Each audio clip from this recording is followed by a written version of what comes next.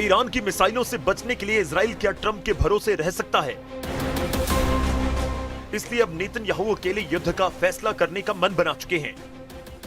उन्होंने अपनी war team को नए ऑर्डर दिए। नेतन्याहू चाहते हैं कि इजराइल की सेना अब अमेरिका हथियारों के भरोसे न रहे, यानी इजराइल अब हथियारों के नए कारखाने एक्टिव करने वाला है। इजराइल स्वदेशी जंगी लड़ाके बनाने जा रहा है। फिलहाल अमेरिका के दिए जिन हथियारों से इजराइल सभी दुश्मनों पर भारी पड़ता है, उस लिस्ट के घातक जंगी लड़ाकों के नाम जान लीजिए। इजराइल के पास अमेरिका के दिए F-35, F-15 और F-35 जंगी जेट हैं। इजराइल के पास अमेरिका के दिए AH-64 अपाचे, CH-53C स्टेलियन और ब्लैक हॉक हेलीकॉप्टर हैं।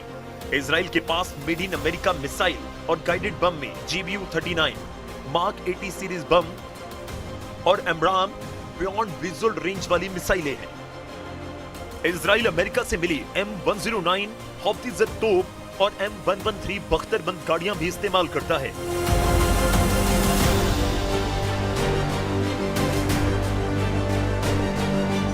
इजराइल ने जिन बंकर बस्टर GBU-28 बमों से दुश्मनों के गढ़ में घुसकर हमले किए, वो भी अमेरिका के दिए हुए हैं।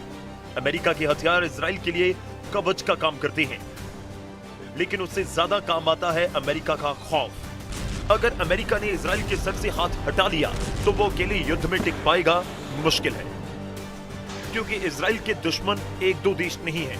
इजराइल मुस्लिम वर्ल्ड का विलेन कहा जाता है, जिसे तबाह करने के लिए कई देश मौके तलाश रहे हैं। हालांकि अभी नेतन्याहू को उम्मीद है कि ट्रंप अपना रुख बदलेंगे, क्योंकि ईरान के एटमी प्रोग्राम पर ट्रंप का पारा हाई है। उन्होंने एक बार फिर ये बात कही कि ईरान के एटमी सेंटर की जांच की जाएगी।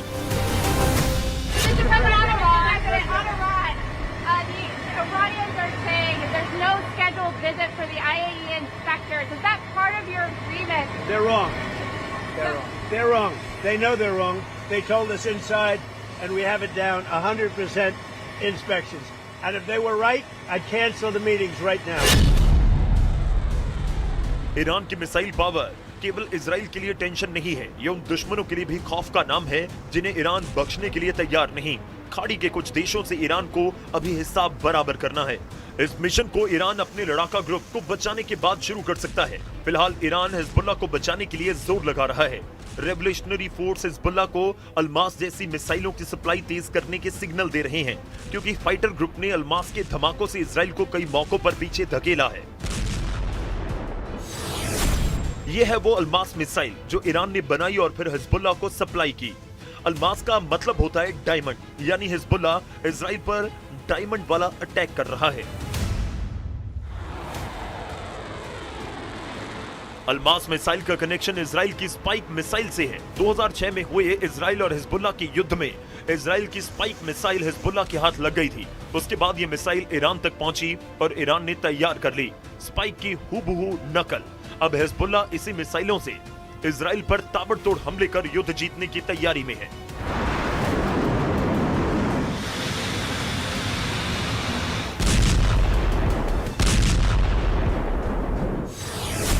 अल्मास के हमलों के बाद इजराइल में इसे हिजबुल्लाह का डायमंड युद्ध कहा जा रहा है।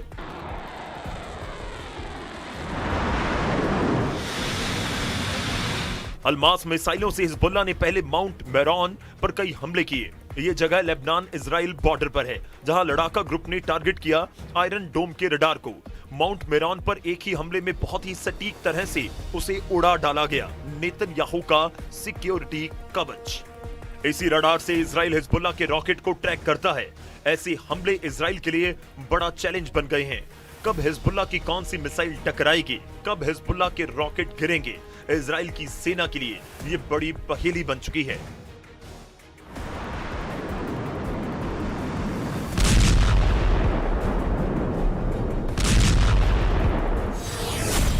अल्मास मिसाइल 3 तरह की होती है। अल्मास 1 इसकी रेंज है 4 किलोमीटर, अल्मास 2 इसकी रेंज है 8 किलोमीटर, अल्मास 3 रेंज 16 किलोमीटर। अब यही रेंज इजराइल को बॉर्डर वाले इलाकों में बहुत परेशान कर रही है, क्योंकि इजराइल के कई शहर और वहां मौजूद इजरायली सेना आबादी लंबी दूरी वाली अल्मास के टारगेट पर है। हिजबुल्लाह के कत्यूशा रॉकेट तो पहले ही इजरायली शहरों में डर की नंबर 1 वजह बने हुए हैं।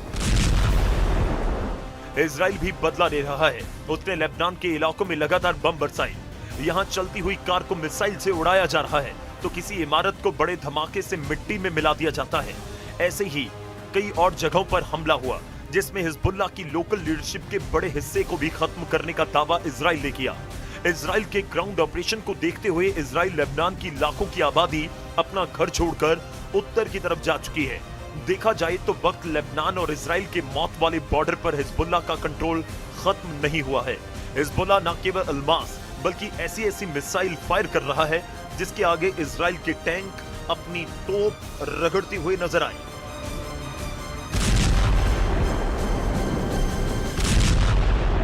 हिजबुल्लाह के पास है 3 बहुत ही खतरनाक एंटी टैंक मिसाइल और multi barrel rocket launcher.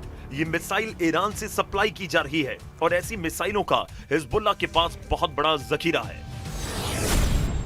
Hezbollah 3 तरह की एंटी टैंक गाइडेड मिसाइल इस्तेमाल कर रहा है। ये है कॉर्नेट, इसकी रेंज 5 किलोमीटर। रूस की मिसाइल है, लेकिन ईरान अब इसका देशी वर्जन दहलाविया तैयार कर चुका है और ऐसी बहुत सी मिसाइल अब हिजबुल्लाह के पास हैं। दूसरी है BGM-712 anti tank guided missile, range है 3.5 किलोमीटर। ये अमेरिका से बनी मिसाइल है, लेकिन अब इसकी नकल ईरान तैयार कर रहा है और उसने हिजबुल्लाह को सप्लाई भी की। और तीसरी है AT-5 कॉनकॉर्ड्स, रेंज 4 किलोमीटर। रूस ने बनाई है और अब ईरान में ये तौसान नाम से तैयार की जाती है।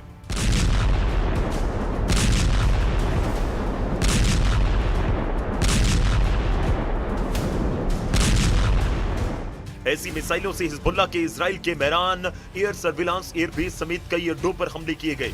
ग्राउंड ऑपरेशन शुरू होने से पहले हिजबुल्लाह इन्हीं मिसाइलों से इजरायली ठिकानों को टारगेट करता रहा है। ये तीनों मिसाइल बहुत ही घातक है और जिस तरह से इन्होंने इजराइल के अड्डे उड़ाए, उससे ये बात साबित हो जाती है। हिजबुल्लाह का दावा है कि उसका हर हमला इजराइल को मुंहतोड़ जवाब है। ऐसे हालात में अमेरिका इजराइल से युद्ध रोकने की बात कर रहा है।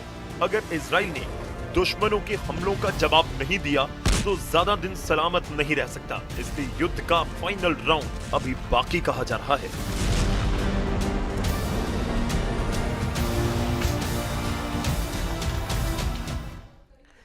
यूक्रेन के सेंट पीटर्सबर्ग हमले पर जेलेंस्की ने बड़ा दावा किया है। जेलेंस्की कहते हैं कि यूक्रेन के हमले में सेंट पीटर्सबर्ग के पास 7 टन से ज्यादा गोला बारूद उड़ा दिए। उधर रूस के हमले में 24 घंटे में यूक्रेन में 10 लोगों की मौत हो गई है और इन सब के बीच में अमेरिकी अखबार के रिपोर्ट में यह दावा होता है कि यूक्रेन के खिलाफ जंग का नया मोर्चा बेलारूस में खुल सकता है।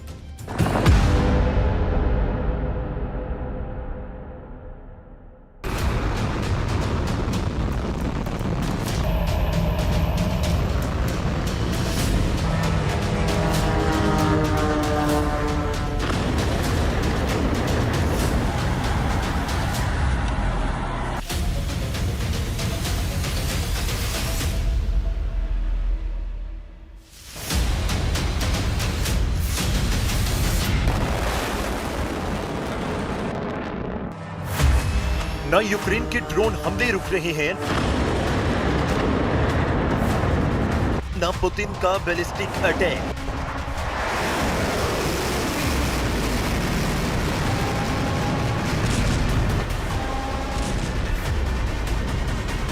रूस के खिलाफ जंग में की ब्रिगेड चौथे साल में बेहद अग्रेसिव हो गई है। मॉस्को के अंदर 2000 किलोमीटर तक पहुंचकर यूक्रेन के अदृश्य हथियार तबाही मचा रहे हैं।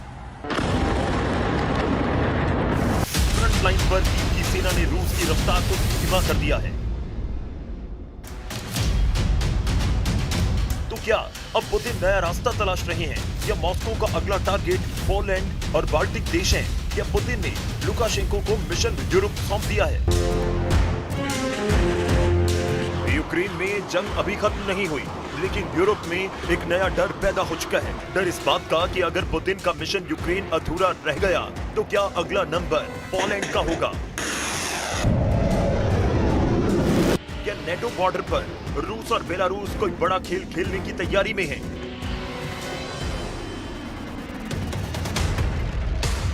अमेरिकी अखबार की रिपोर्ट में दावा किया गया कि रूस का सबसे करीबी सहयोगी बेलारूस पश्चिम के साथ क्रेमलिन के टकराव में नए मोर्चे की तरह उभर रहा है। मॉस्को चाहता है कि लुकाशेंको की सेना यूक्रेन युद्ध में नया फ्रंट खोल दे। बेलारूस की जमीन से ड्रोन हमले तेज हों, जिससे पश्चिमी मोर्चा खुल जाए और यूक्रेन की सेना पूर्व से हटकर उत्तर की तरफ चली जाए, जबकि यूक्रेन ने बेलारूस के इलाकों पर हमले की धमकी दी है।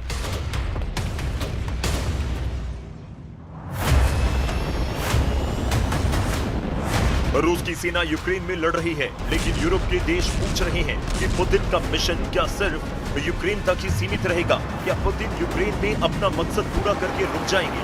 या रूस की नजर नेटो की सीमा पर खड़े उन देशों पर है जो कभी सोवियत प्रभाव इलाके का हिस्सा हुआ करते थे?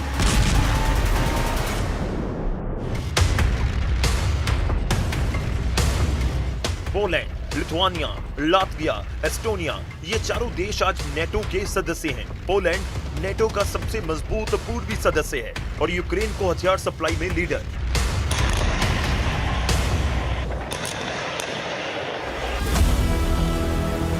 बेलारूस के राष्ट्रपति लुकाशेंको को पुतिन का सबसे भरोसेमंद सहयोगी माना जाता है। यूक्रेन युद्ध की शुरुआत में भी बेलारूस की जमीन रूस की सेना के लिए लॉन्च पैड बनी थी। रूस के टैंक यहीं से कीव की तरफ बढ़े थे और अब पश्चिमी देशों को डर है कि कहीं वही रणनीति दोबारा किसी नए मोर्चे पर न दोहराई जाए।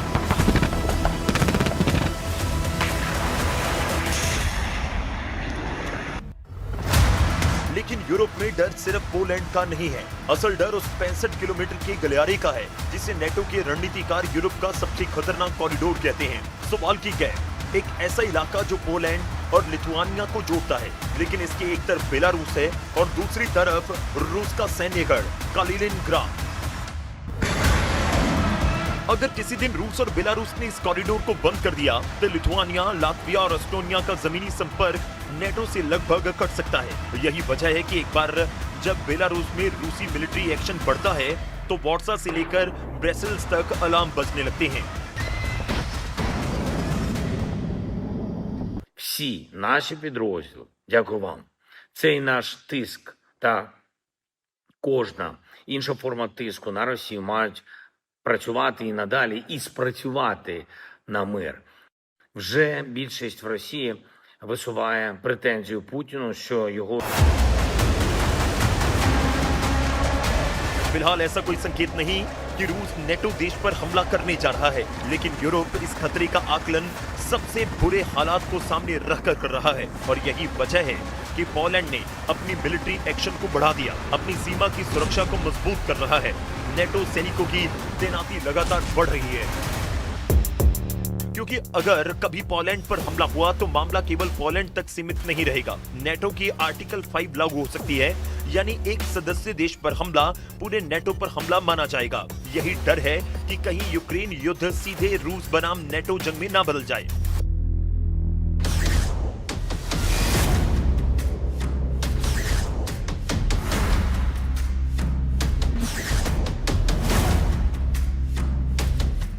लेकिन यूरोप के डर के उलट मॉस्को का दावा है कि असल में घेराबंदी रूस की हो रही है। रूस का दावा है कि सोवियत संघ टूटने के बाद नेटो लगातार रूस की सीमाओं की तरफ बढ़ रहा है। रूस के मुताबिक उसकी सीमा पर पश्चिमी सैन्य मौजूदगी पहले से कहीं ज्यादा है, यानी जिस चीज को नेटो अपनी सुरक्षा कहता है, रूस उसी को अपने लिए खतरा बता रहा है। यही वजह है कि पुतिन यूक्रेन युद्ध को केवल यूक्रेन की लड़ाई नहीं, बल्कि रूस और पश्चिम के बीच टकराव बता रहे हैं।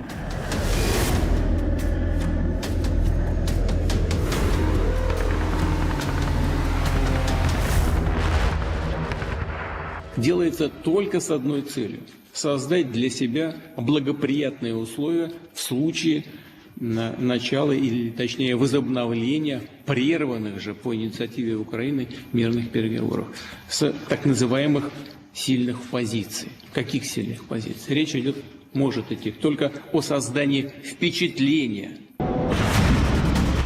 पुतिन यूक्रेन के खिलाफ जीत का दावा कर रहे हैं, लेकिन इस जंग के नतीजे अभी भी रूस के पक्ष में नहीं।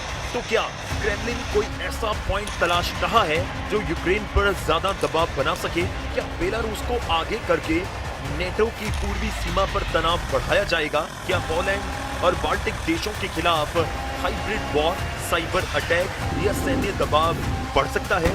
या फिर ये सब केवल पश्चिमी देशों की आशंका है? फिलहाल सच यही है कि यूक्रेन में ड्रोन उड़ रहे हैं, रूस में मिसाइलें गिर रही हैं और यूरोप नक्शे पर अगली संभावित जंग का हिसाब लगा रहा है।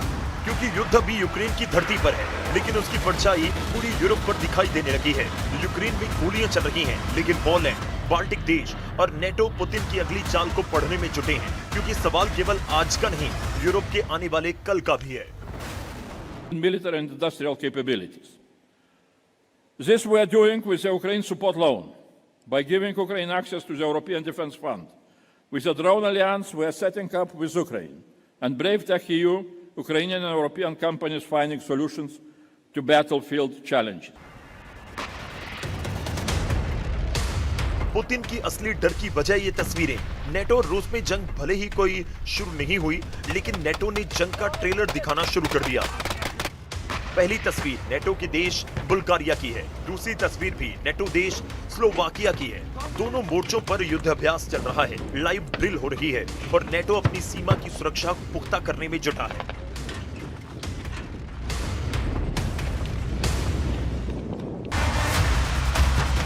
बुल्गारिया में नेटो फोर्स ने स्ट्राइक बैक 26 नाम से लाइव फायर युद्ध अभ्यास किया। इस ड्रिल में अमेरिका, इटली, तुर्की और रोमानिया समेत 6 देशों के करीब 1500 सैनिकों ने हिस्सा लिया। बख्तरबंद गाड़ियों से फायरिंग, ड्रोन ऑपरेशन का प्रदर्शन हुआ और नई मानव रहित तकनीकों का परीक्षण किया गया। बुल्गारिया के रक्षा मंत्री दिमितार स्टोयानोव खुद इस ड्रिल का जायजा लेने पहुंचे।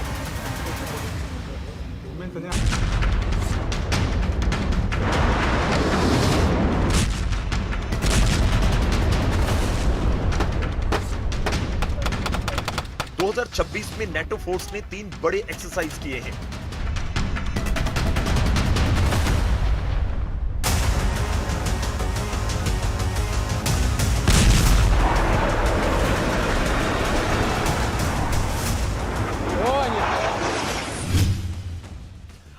मार्च को स्ट्रीट फास्ट डर्ट 26 नाम से जर्मनी के बाल्टिक तट पर यह एक्सरसाइज हुई। इसमें 13 देशों के 10,000 सैनिक शामिल हुए। इसमें अलाइड रिएक्शन फोर्स की रैपिड डिप्लॉयमेंट पर फोकस हुआ। 4 से 19 जून के आसपास नेटो फोर्स ने बेल्ट ऑफ 26 नाम से जर्मनी, पोलैंड, लातविया के तट पर नौसेना की ड्रिल की। 15 देश के 20 जहाज और 6,000 सैनिक शामिल हुए। 8 जून को शुरू हुआ नेटो का RAFL 26 नाम से एक्सरसाइज अब भी जारी है। इस एयर एक्सरसाइज में 18 देश के 200 से ज्यादा एयरक्राफ्ट 20 अलग-अलग लोकेशंस में एयर ड्रिल कर रहे हैं। यूक्रेन युद्ध के बाद रूस और नेटो के रिश्ते शीत युद्ध के बाद सबसे खराब दौर में पहुंच चुके हैं। रूस के राष्ट्रपति व्लादिमीर पुतिन कई बार साफ कह चुके हैं कि अगर पश्चिमी देश रूस के खिलाफ सीधे युद्ध में उतरे तो जवाब उसी स्तर पर होगा।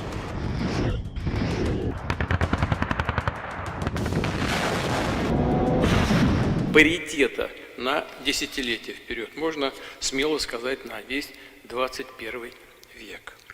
По дальности полета буревестник, как известно, превзошел все известные в мире ракетные системы. У него высокая точность поражения цели, которую он четко, уверенно достигает в заранее рассчитанное время.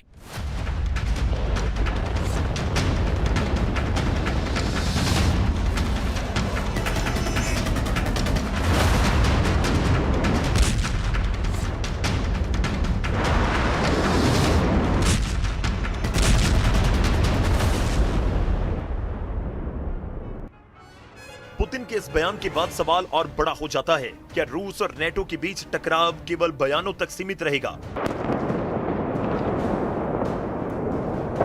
या फिर यूक्रेन युद्ध की आग यूरोप के दूसरे हिस्सों तक भी पहुंच सकती है। यही वजह है कि नेटो अब केवल यूक्रेन को हथियार देने तक सीमित नहीं है। बाल्टिक देशों में सैनिक बढ़ाए जा रहे हैं। पोलैंड अपनी सेना का विस्तार कर रहा है। फिनलैंड और स्वीडन के नेटो में शामिल होने के बाद रूस की उत्तरी सीमा पर भी सैन्य समीकरण बदल चुके हैं। फ्रांस में हुई G7 की बैठक में यूक्रेन की सुरक्षा को लेकर कई बड़े संकेत मिले।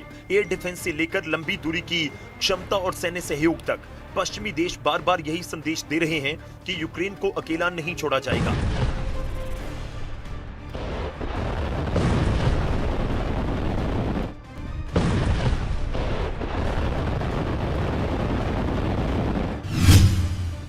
अमेरिका और जर्मनी की पैट्रियट एयर डिफेंस सिस्टम दुनिया की सबसे advance surface to air defence system है। 160 किलोमीटर की रेंज में किसी भी बैलिस्टिक और क्रूज मिसाइल को नष्ट कर सकता है। कीव और दूसरे शहरों की सुरक्षा में इसका सक्सेस रेट 70 से 90% तक रहा।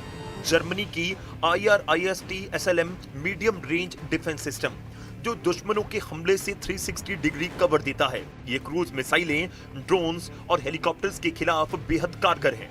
नॉर्वे की NASAMS भी मीडियम रेंज डिफेंस सिस्टम है। ये एक ही समय में 72 टारगेट को ट्रैक करके उन्हें तबाह करने की क्षमता रखता है। यूक्रेन की सुरक्षा में इसका सक्सेस रेट 90% तक का रहा। हाइमार्स अमेरिका की विकसित की हुई एक बेहद घातक और सटीक लंबी दूरी की रॉकेट और मिसाइल प्रणाली है। ये अपने बेहद खास तकनीक के लिए जाना जाता है, जिससे दुश्मन के जवाबी हमले से पहले अपनी लोकेशन बदल लेता है।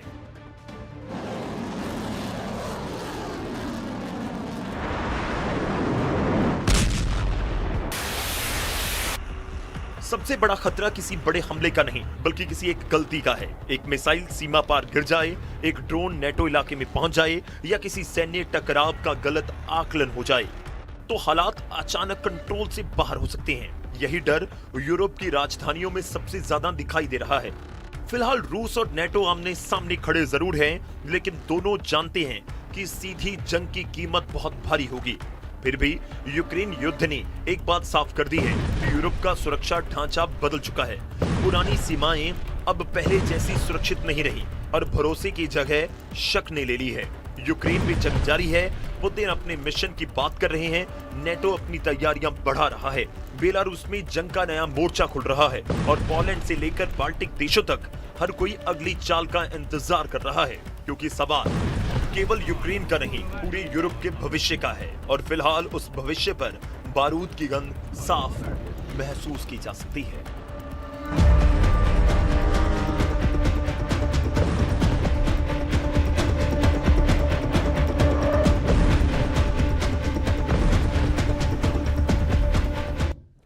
रूस यूक्रेन जंग के बीच पुतिन ने अपनी सबसे रहस्यमयी मिसाइल का ट्रेलर दिखा दिया है। पुतिन ये दावा करते हैं कि उनकी परमाणु स्काईफॉल मिसाइल दुनिया में किसी भी मिसाइल से सबसे बेहतर है। हालांकि पुतिन के दावे पर यूरोप में सवाल उठने लगे हैं।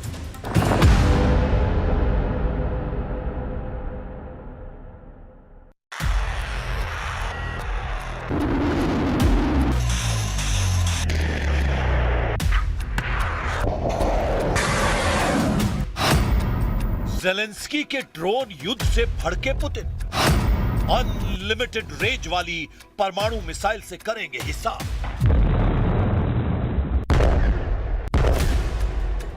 ज़ेलेंस्की ने रूस लॉन्ग रेंज वाले ड्रोन से जलाना शुरू किया तो क्रेमलिन ने परमाणु ट्रेलर दिखाना शुरू कर दिया है।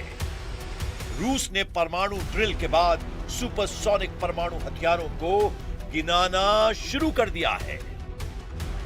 रूस यूक्रेन जंग की ये दो तस्वीरें हैं। यूक्रेन ने अपनी लॉन्ग रेंज ड्रोन से फिर रूस पर हमला कर दिया है। रूस का दावा है कि उसने यूक्रेन के 300 से ज्यादा ड्रोन को मार गिराया है। उधर कीव के ड्रोन हमलों के बाद मॉस्को ब्रिगेड ने यूक्रेन के ज़ापोरिज़िया में मिसाइल से हमला कर दिया, लेकिन इसका बदला ज़ेलेंस्की ने कुछ ही देर में ले लिया। कीव की सेना ने रूस के कब्जे वाले ज़ापोरिज़िया में रूस के पोस्ट को ड्रोन से निशाना बनाया। मॉस्को दहला, पुतिन लेंगे बदला। रूस और यूक्रेन के बीच जारी युद्ध एक बार फिर बेहद खतरनाक मोड़ पर पहुंच गया है। महज 24 घंटे में रूस और यूक्रेन ने एक दूसरे पर जोरदार हमले किए हैं। इस जंग में सैन्य, ऊर्जा, संचार और लॉजिस्टिक ठिकानों को निशाना बनाया गया। रूस ने दावा किया कि यूक्रेन के 300 से ज्यादा ड्रोन मार गिराए और यूक्रेन की तेल रिफाइनरी, ट्रांसपोर्ट नेटवर्क, ड्रोन फैक्ट्रियों को तबाह किया। उधर यूक्रेन ने मॉस्को के स्पेस कम्युनिकेशन सेंटर, बंदरगाह, मिलिट्री गाड़ियां और मिसाइल कारखाने को तबाह करने का दावा किया है। यूक्रेन ने मिसाइल नेटवर्क को कमजोर करने के लिए रूस के वोरोनेज में सेमीकंडक्टर प्लांट पर भी अटैक किया था, जिसकी एक और तस्वीर आई है। इसमें प्लांट पर एक के बाद एक 3 मिसाइलें गिरती दिखी। पहला मिसाइल अटैक, दूसरा मिसाइल अटैक और फिर तीसरा मिसाइल अटैक। रूस के एक ही प्लांट पर यूक्रेन ने एक एक करके 3 मिसाइलें दाग दी। इसके बाद प्लांट में जोरदार धमाका हुआ। इसके बाद यूक्रेन ने रूस के कब्जे वाले ज़ापोरिज़िया पर ड्रोन अटैक कर दिया। हमले में यूक्रेन की एयरफोर्स ने क्राचेक्राक नदी पर बने पुल को निशाना बनाया, जिसमें रूस की सेना को मदद पहुंचाने वाले ट्रक को टारगेट किया गया। हमले के दौरान रूस के सैनिक ट्रकों से निकलकर भागते दिखे और फिर वो ट्रक में लगी आग में घिर गए। ज़ापोरिज़िया में उड़ाया पुल, टारगेट पर रूस की सप्लाई चेन। यूक्रेन ने ज़ापोरिज़िया के पास एक पुल को निशाना बनाया। इस पुल के जरिए रूस दक्षिणी यूक्रेन में सैनिकों, हथियारों और सैन्य सामान की सप्लाई करता है। यूक्रेन के हमले का मकसद रूसी सेना की सप्लाई लाइन को रोकना और उसकी सैन्य मूवमेंट को कमजोर करना है। Пункт за другим взяли на вооружение тактику нанесения ударов по нашим гражданским объектам, по гражданской инфраструктуре, пытаются создать проблемы с обеспечением энергоресурсами, повлиять на туристический сезон, о чем прямо, честно говоря, нам по разным каналам и... यूक्रेन के ड्रोन अटैक से भड़के पुतिन, कीव को जलाकर पुतिन लेंगे बदला। रूस के बढ़ते तेवर के बीच ज़ेलेंस्की यूरोप के देशों से मदद मांगने में जुटे हैं। ज़ेलेंस्की अपनी शर्तों पर रूस से समझौता करने के लिए भी तैयार है, लेकिन पुतिन ने ज़ेलेंस्की के प्रस्ताव को सिरे से खारिज कर दिया है। पुतिन की शर्त है कि बातचीत तभी होगी जब यूक्रेन सरेंडर करेगा। Как это понимать? Ну что же здесь, какие же предпосылки для личных встреч и переговоров?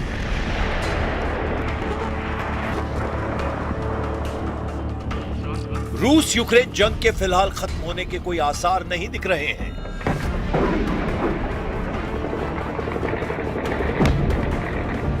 ज़ेलेंस्की अपनी शर्तों पर सरेंडर चाहते हैं, जबकि पुतिन डॉनबास के इलाके पर कब्जा। उधर कीव ने मॉस्को के दिल पर ऐसा वार किया है जिसने क्रेमलिन की सुरक्षा पर बड़े सवाल खड़े कर दिए हैं।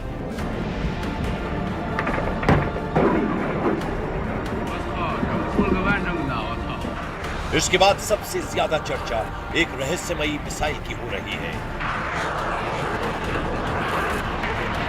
जिसका नाम है स्काईफॉल।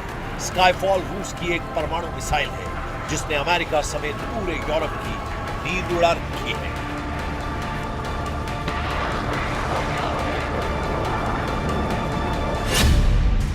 स्काईफॉल को रूस में ब्यूरोवेस्निक के नाम से जाना जाता है। यह मिसाइल न्यूक्लियर एनर्जी से चलती है और दावा है कि इसकी रेंज अनलिमिटेड है। मतलब जब तक ये टारगेट को हिट नहीं करती तब तक ये आसमान में चक्कर लगा सकती है। काफी कम ऊंचाई पर उड़ान भरने की वजह से स्काईफॉल मिसाइल को रडार के जरिए पकड़ पाना काफी मुश्किल है। पुतिन का दावा है कि दुनिया के किसी भी देश के पास इतनी घातक मिसाइल नहीं है। Паритета на десятилетия вперед, можно смело сказать, на весь 21 век.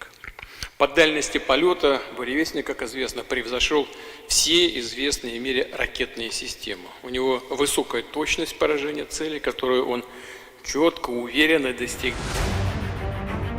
स्काईफॉल मिसाइल रूस के उन 6 नए अचूक हथियारों में से एक है जिसके कायल खुद रूसी राष्ट्रपति पुतिन हैं।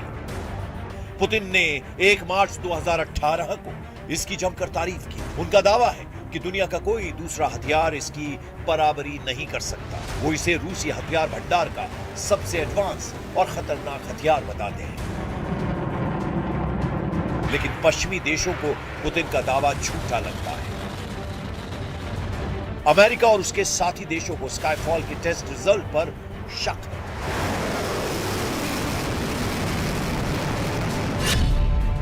कुछ समय पहले न्यूक्लियर थ्रेट इनिशिएटिव की रिपोर्ट आई थी।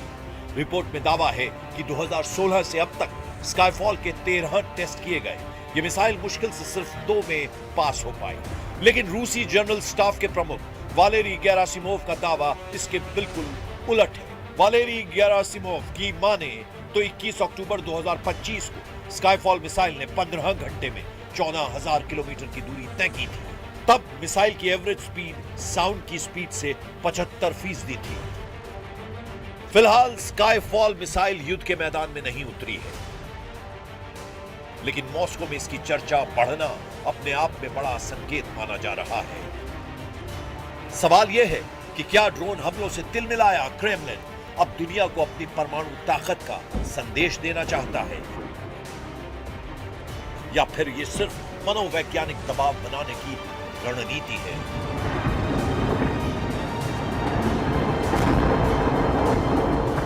लेकिन इतना तय है, जैसे जैसे मॉस्को और कीव के बीच हमले तेज हो रहे हैं, वैसे वैसे इस युद्ध का दायरा और खतरा दोनों बढ़ते जा रहे हैं।